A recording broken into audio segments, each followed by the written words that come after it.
Catherine, Hello? Can you hear me? I can hear you. Good, because these stupid things could only plug in where I'm plugging in the power. So, Hi, I'm Jerry Portwood, Digital Director of Rolling Stone. I just had a great conversation with Emmy-winning actress and comedy legend Catherine O'Hara. We talked about Schitt's Creek, why Canadians are so funny, and the safe way to yell Kevin during COVID. What is that castle back there? oh, that was already there. I didn't place that, but that is a model from Little Princess. My husband is a production designer. I Uh-huh. met him on Beetlejuice. He designed Little Princess, the movie that Oh, Alfonso Cuarón directed. yeah. Chivo was a DP. And yeah, they gave it to him after the movie. Oh, and this one's Beetlejuice. Wait, can you see this one? Oh, that's amazing. That's where wait. Oh no, this part's gone. The The part extra part that it built on. that Otto Because built on. when we did the scene up there with Glenn Shaddix, God bless him, and Jeffrey Jones, we were doing the scene out there, and Bo was out here, and I came down at a break, and that's the first time he asked me out. So that's what Oh. that means to me. Catherine, first, I just wanted to thank you so much for joining us and talking to us.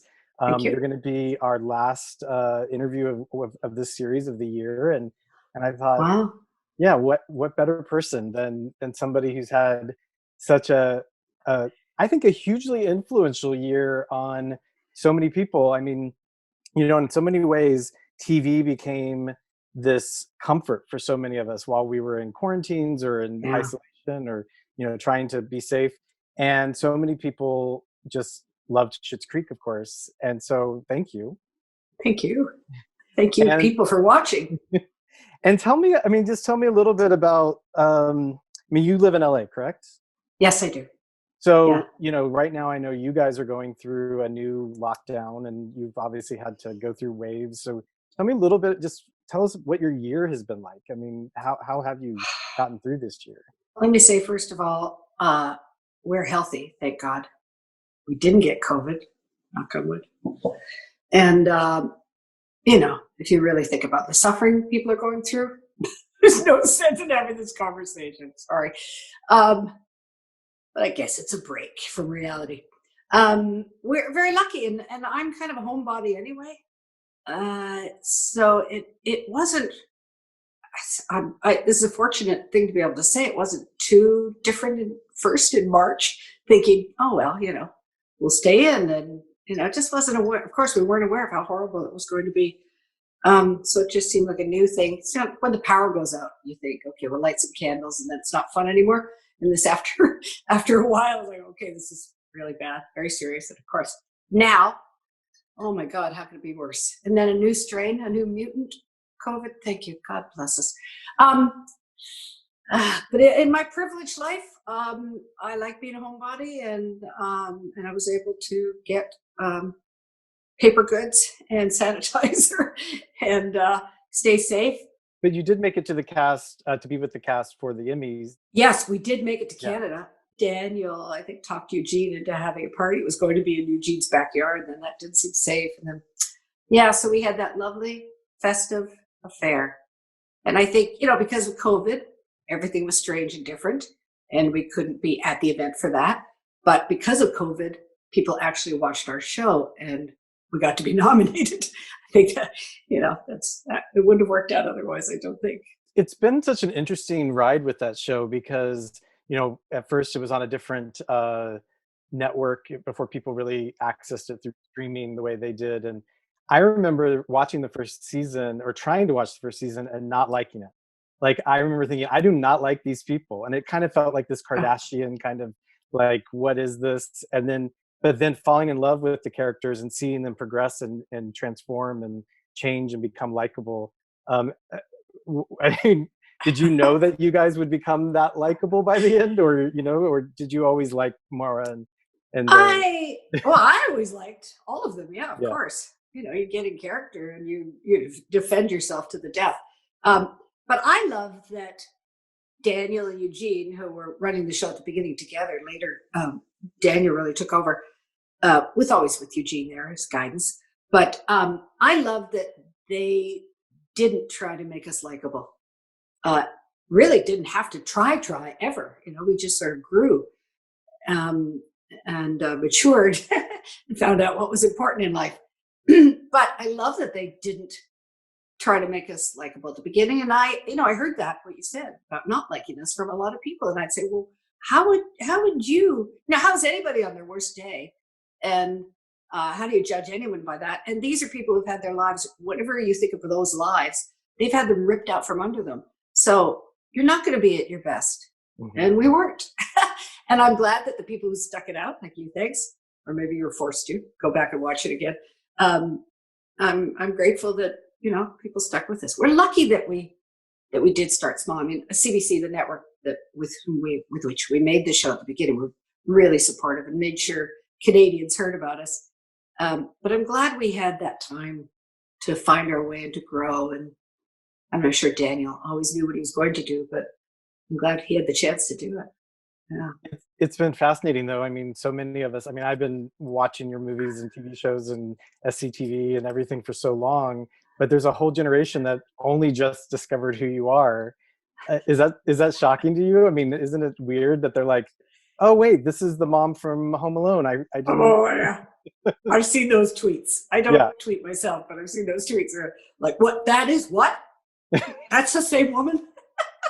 No, I'm really lucky. I've worked with good people throughout the years and not worked with anyone when I didn't want to. And I've had a nice career, and I've always been kind of under the radar. And I didn't even think of those terms. I'm saying that now, but I've had enough fame in my life, and this really is the most, I guess, or the biggest thing I've ever been part of. Yeah, great. Well, Home Alone, but I was just a mom. I saw the movie once. I donated my services to a charity my sister was running in Saskatoon, and where she lives. And so I took some kids to lunch, and then we went to see the movie. It was the year that it came out, and there were two kids that were running up the aisle to get go to the concession stand, and they didn't want to miss anything. They turned around and went, "Oh, it's okay, it's just a mom," and they went and got their treats. So even though I was part of Home Alone, I've never been part of anything this big, I guess. What do you get asked to do more often? To do the Kevin or to do Deo, the banana boat? Oh, now I think probably Kevin. I've had actually lots of Kevins in my life, quite a few. Ask me to yell their name to their faces. Pre-COVID, I did it. No more. But now I think now people are disappointed to hear me speak as myself, because the way I speak as Moira in Schitt's Creek is so much more interesting. I have lots of questions about that. Oh, well, don't worry. Sorry. Yeah. No, I want to talk about it. I mean, one person described it to me as if Moira had learned English by reading The New Yorker, and I wondered how. I mean, is it based on something? Where is she from? What do you think? Where did this accent come from? I don't know. At the beginning, I was just kind of trying to piecemeal a character together. Of course, inspired by what was in the script and the fact that she'd been a soap opera actress and, now is losing everything. But otherwise, it was just kind of sort of defensive creativity. I was like, I don't want to do that. I don't want to do that. I don't want to do that. And there, I thought of being an actress and being married to a successful man. I thought, there are women I've met who not only try to remind you of their life they have outside of being with this wealthy, successful man, but also not even just actors who deny where they came from and what they used to sound like, and the fact they even had parents at some point in some other city or country, and there's all these newly created personas and characters, and so I thought, well, that's great for somebody who's insecure and wants to prove they have potential and they have talent, and they learn great big words every day and they put them into vocabulary. But then pre-COVID, we did a live show, Schitt's Creek Up Close and Personal, which was so much fun because our audience is just the kindest people in the world. And we did the show, and I would get asked that a lot about where the voice came from. So I excuse did as saying that, Moira and Johnny had traveled all over the world before they lost all their money, and that being a creative, a sponge for all people and cultures and languages, what you hear when she speaks are oral mementos of her world travels. And they now are her gift, her gift that she bestows upon people who are less traveled, less educated, an amuse-bouche of what life would be like were you to walk in my Givenchy's. I'll have to come up with a new line if we ever get back to a live show. And especially the word bebe has become very popular. Have you seen the Santa Bebe sweaters Yes. or shirts? And Oh, no. there's a lot of paraphernalia. People are trying. If you're going to mess with a word, that's a good word to mess with because it comes up in everybody's conversation so much in their lives. And I did it by mistake the first time, I swear, in a scene. Or I just sort of threw it out and I got some laughs. I was like, okay. But you can see any show before that episode, I was just saying baby. One of the things that people are going to hopefully discover soon is Martin Scorsese is working on this SCTV documentary. Have you had a chance to go to see any of it? Or I know Martin Short said that he'd had a couple moments to be able to see it with audiences. So we did this live show with Martin Scorsese directing, and it was just basically a panel. Jimmy Kimmel interviewed us all. We showed a lot of clips from the old show, the SCTV, and I was very encouraged because the sketches got laughs. They actually still played, which was very encouraging. And then we did some interviews on camera, and but I think Martin Scorsese wants to do something really interesting with it. He's got to do his take, and aren't we lucky to have him carry it all? But the man, I think, has 50 projects going at once. So we're one of his projects. And, if it takes 10 years, I don't care. It's Martin Scorsese production. So whatever happens. Tell us a little bit about that time, though. I mean, doing sketch comedy, and I mean, you obviously, there's so many great people who came out that you and Eugene, met then and have worked together so many times. Just, is there anything that stands out from that moment that, sets you up for what we're doing and seeing now? And anything I've been able to do in my acting jobs has been totally influenced by what I learned at Second City Theatre, and I was spoiled by it. Second City Theatre and then SCTV. I was spoiled because I was surrounded by really smart, funny, amazing people who all wanted the best out of each other and encouraged everybody to be their best and brought everyone's game up. And I learned to think on my feet. I learned to improvise. I learned scene structure. Anything I know about writing or acting or improvising came from then. So, yeah, I'm just really grateful for that. And I would say even before that, my brother Marcus was dating Gilda Radner, God bless her. And she got into Second City and when they first opened in Toronto from Chicago. And I just tagged along behind her. And then I got to understudy her when she went on to do Lampoon right before doing Saturday Night Live. So I really owe it to her. And to Eugene for not saying, no, we don't want her in the cast when we took her place. Are there any sketches that stand out for you still to this day that you love or remember? We did a trade when I was the understudy for Gilda and Rosemary Radcliffe, the other girl in the cast. We did a trade with the Chicago cast, but we arrived in Chicago a night or two early. So our cast did the improvs with their cast. And it was Bill Murray and Tino Ansana and Ann Ryerson and Betty Thomas and John Belushi was around then too, God bless him, but I don't think he was in that cast coming to Toronto. And so we got to do, and they let me join too, even though I was just the understudy. That was ridiculously thrilling and frightening. And John Candy was in our cast. Mm-hmm. The cast that I joined was John Candy, Dan Aykroyd, Eugene, and Rosemary. So yeah, all of it. Well, I do remember, I've told this before, but I remember one of the first improvs when Joe Flaherty, who was in the cast, made me the understudy. And we did a scene about cottage life in Muskokas. That was a suggestion from the audience.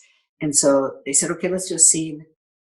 And we'll kill mosquitoes on each other throughout the scene. Whatever the scene was about, we would also have these mosquitoes going. And I slapped John Candy.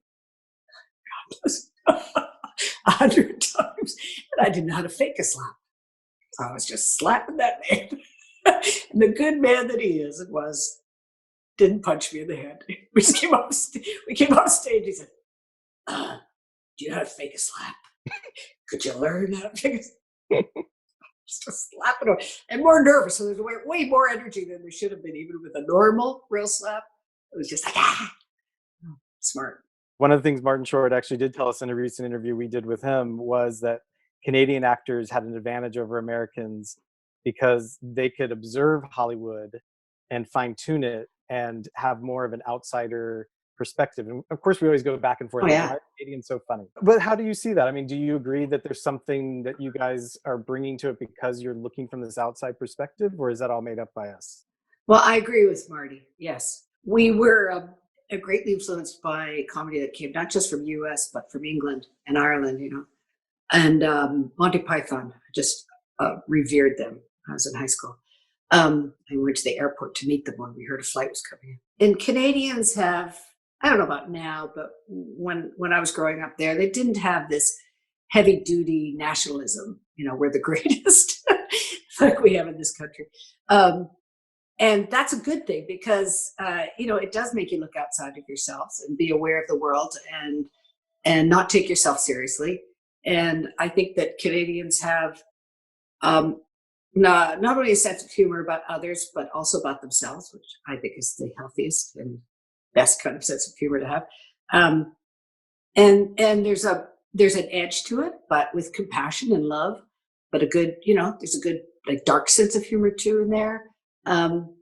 Just because of awareness of the world around you.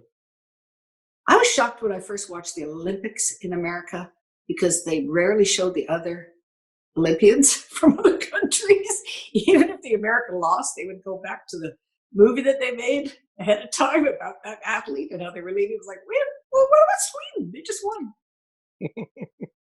It's true. I mean, and yet all my Canadian friends I know, as soon as somebody, I mean, even Justin Trudeau thanked all or congratulated all of you when you guys won the Emmys because Yeah, Canada is so excited. that's ridiculous. I know they lit up the CN Tower gold in Toronto. That was really exciting. Yeah. From Second City and SCTV, you did start doing movies. You worked with Tim Burton. I mean, Beetlejuice is still one of my favorite movies. I watched it recently. It really stands up to time as well, I think. It does. I believe. I agree. Yeah. Tell me a little bit about going into that kind of Hollywood from TV, going into these bigger productions and how that transition happened. Even before Beetlejuice, SCTV did definitely open doors for us. We were, holed up in Toronto and then Edmonton and back to Toronto. And we'd do a season, then we wouldn't do a season for a couple of years. We'd lose our deal, then we'd do another season. It was all over the place. But producer kept us together throughout the years. But because it was sort of so insulated, we felt insulated, just trying to make each other laugh. We weren't aware of the rest of the world seeing us. But it did open doors for us. So even before Beetlejuice, I meant to say, Mike Nichols hired me for Heartburn, and Martin Scorsese gave me a part in After Hours, and that was crazy. And I really felt I was in way over my head. First day on Heartburn, I thought I was going to hurl all day long, just looking around. Meryl Streep, Jack Nicholson. Hi. Sorry. I don't know. When you work with really great, confident people, they just put everyone at ease. You work with great directors, and I really started out that way. So again, I was spoiled, didn't work with, I can't, it's hard to work with a-holes now. Or insecure people, which usually is what makes people a-holes, I guess. But when you get to work with really cool people who collaborate and make you feel like you have something to offer, just been very lucky that way. Well, I assume that's one reason why you've worked so much with Christopher Guest and had that relationship. And Yeah. I mean, you can just tell with the ensemble that you guys are having a good time. Yeah. I mean, tell us a little bit about what that is like. I mean, what's like the best advice he's given you, or is there no advice that he gives you? Well, the night when I went to Austin to work on Waiting for Government. That was the first one. I'd worked with him and Fred Willard, God bless him, on another little thing for HBO before that. So at least I'd met him. I don't know. But I got there and he said the night before, he showed me some footage. I was like, oh my God, they're too good. They're all too good. And he said, don't try to be funny.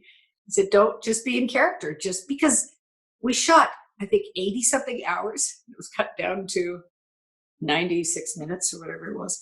So there's just reams of material that's never going to be shown. And once you know that, then you know that all you have to do is offer your character and listen to everybody else.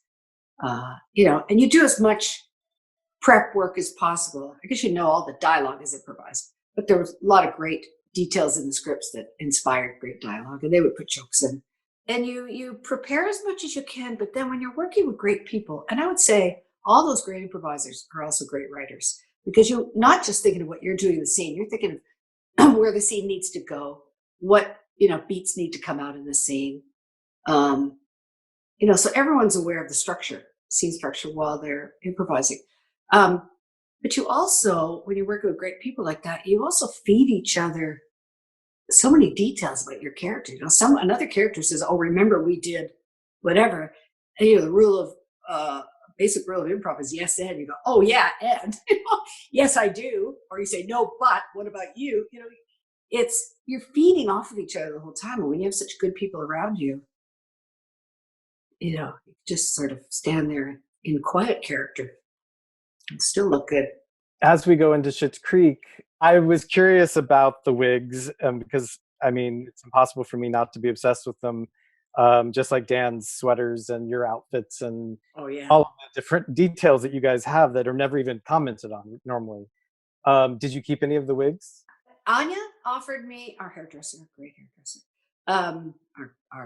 our hair wrangler.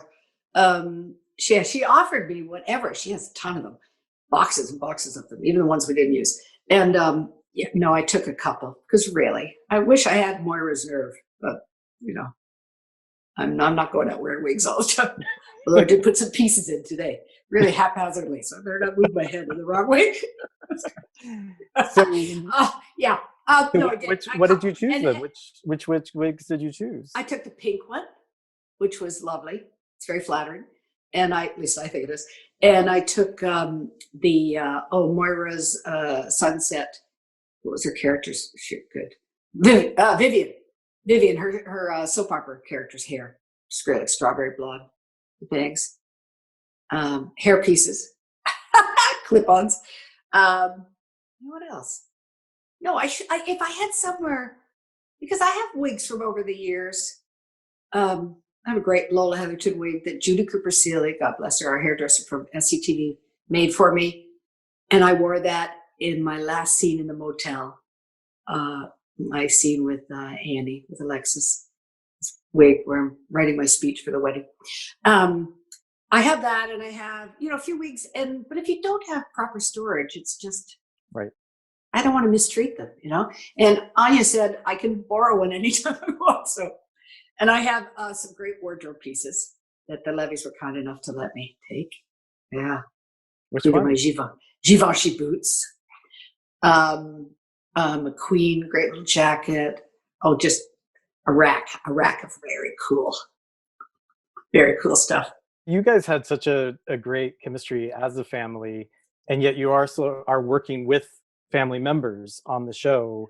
How does that work? Is it just natural? Like no one thinks about the fact that here's a dad, here's a daughter, but they're not. Yeah. Obviously, the Levies weren't always playing each other's children, but they were still right working together. How did that dynamic work? Well, the first days were really sweet because when Daniel or Sarah were in a scene, Eugene would sit at the monitor and he'd be doing their lines with them silently at the monitor, and Annie, Lucky, our makeup artist, and Anya, we'd be sitting on the side just laughing and tearing up because it was he's such a proud, and rightfully so, proud and loving father. And then, as it went on, they were just, and also, but I should say, Eugene guided Daniel into this. Daniel came to him with the idea, and it turns out Daniel is total natural for writing and producing, and and overseeing every department. And he has such great taste in every department.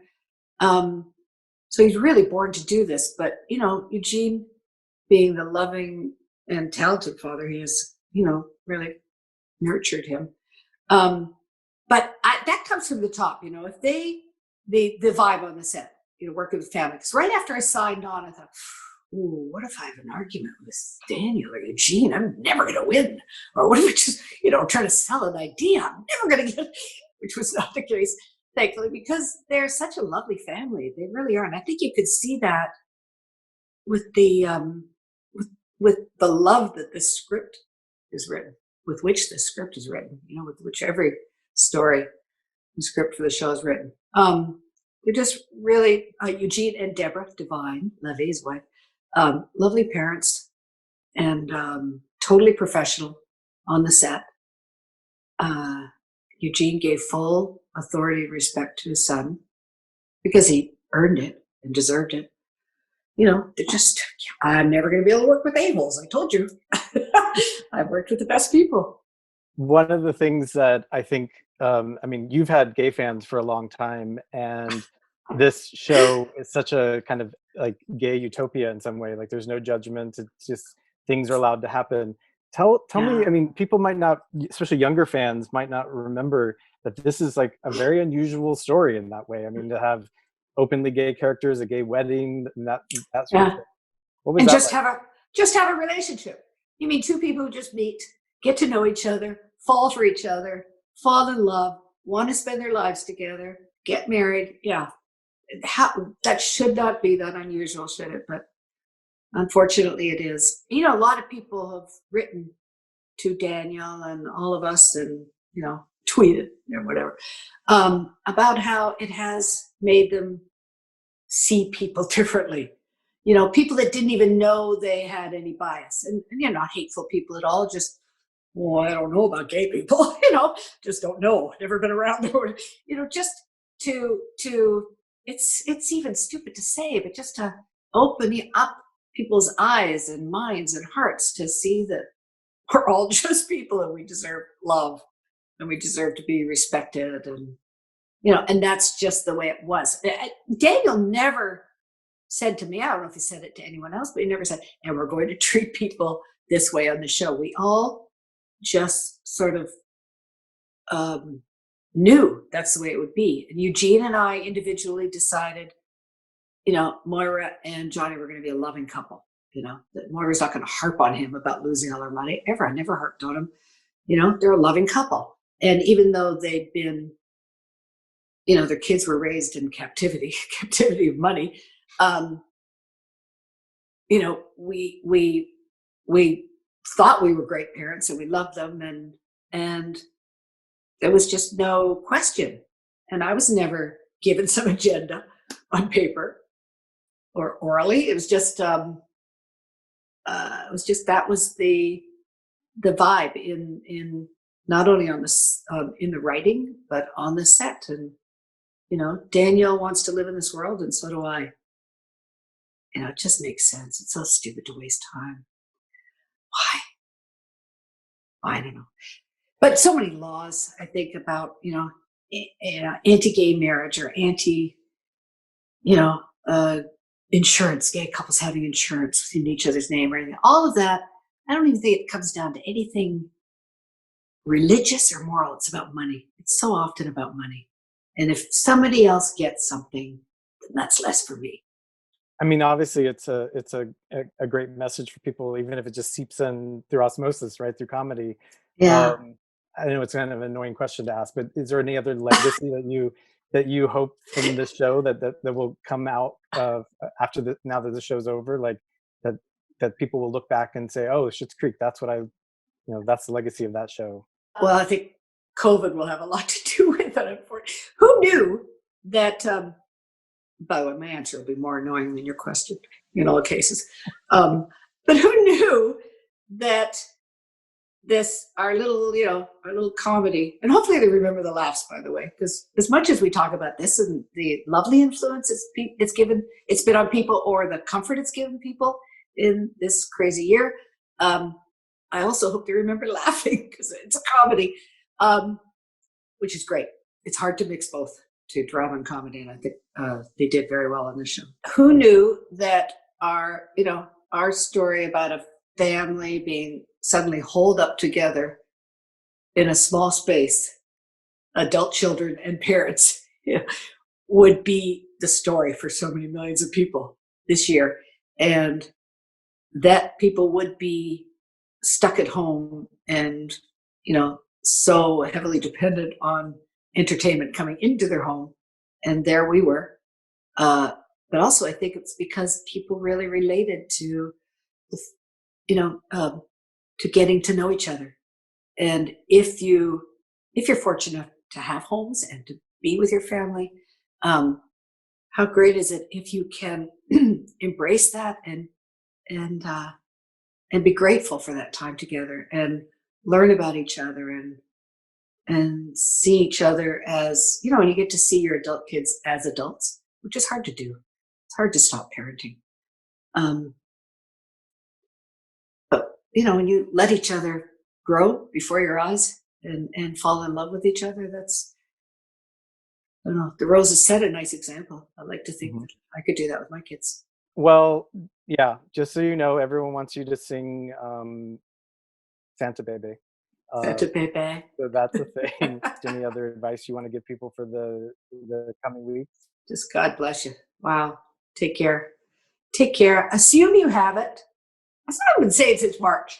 Assume you have it. Because all this talk was about protecting yourself from others. I thought, what a stupid negative way to look at it. I'm sorry. It should have been assume you have it and don't give it to anybody. Do everything you can not to make anyone sick. Yeah, there's my advice. Okay. I think it's actually true. Once I assumed that, I actually felt much better. Don't you? Yes, because you're caring about others and you're going to protect others, and that would make you do the right thing. And don't yell Kevin in anyone's face without a mask. No, wrong.